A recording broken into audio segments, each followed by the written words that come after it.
What if the difference between ordinary people and successful ones isn't intelligence, but the willingness to start again after failing? In a quiet coastal town lived a girl named Lily. Lily tried very hard in school, but studying never came easily to her. While some students understood lessons quickly, Lily often needed much more time.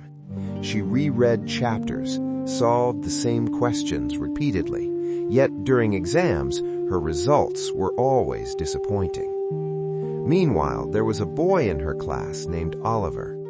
Oliver barely seemed to study, but he always scored near the top.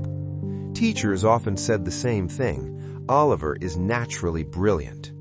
Each time Lily heard those words, she felt a little smaller. One afternoon, the exam results were announced again. Students rushed to see the scores. Lily slowly walked to the board. Her heart sank. She had failed once more. As she walked home that evening, her mind was filled with one thought: maybe I'm just not smart enough. At home, she placed her books on the table.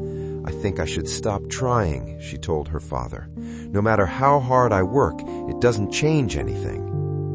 Her father didn't argue. Instead, he said, "Come with me for a walk." They walked toward the beach near their home.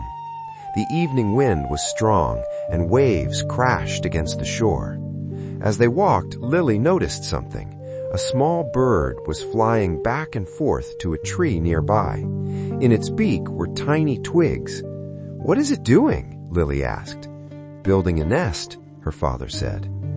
Just then, a strong gust of wind shook the tree. Several twigs fell from the half-built nest. Lily watched the bird carefully. For a moment, it flew away. Then it returned with another twig. It placed the twig carefully and flew away again. "Look," her father said. "The wind destroyed part of its work, but the bird didn't quit." Lily watched silently as the bird continued. Again and again it brought new twigs. The nest slowly grew stronger. Her father then pointed toward the beach. Near the water, two young children were building a sandcastle. They worked patiently, shaping towers with their hands. Suddenly, a wave rushed forward and washed half the castle away.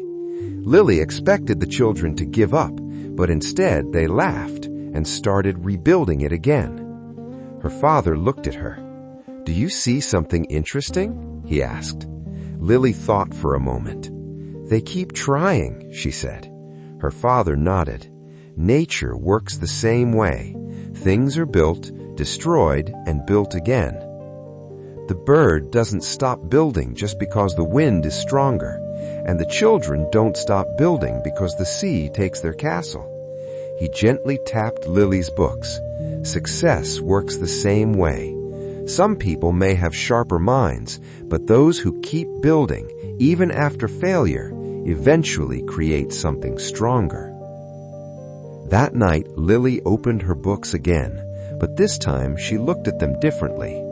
Failure wasn't proof that she was incapable. It was simply another twig that had fallen.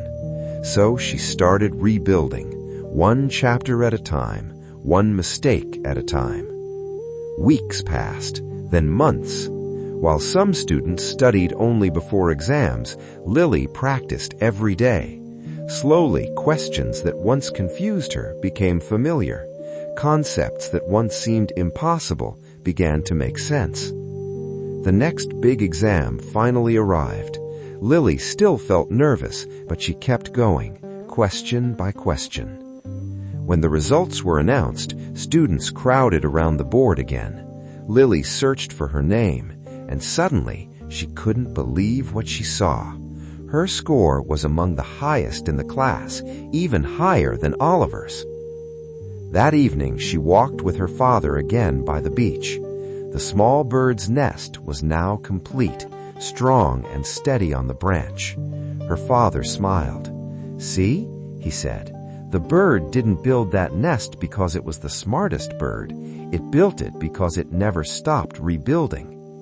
because sometimes the real difference between talent and success is simply the courage to keep building even after the wind knocks everything down.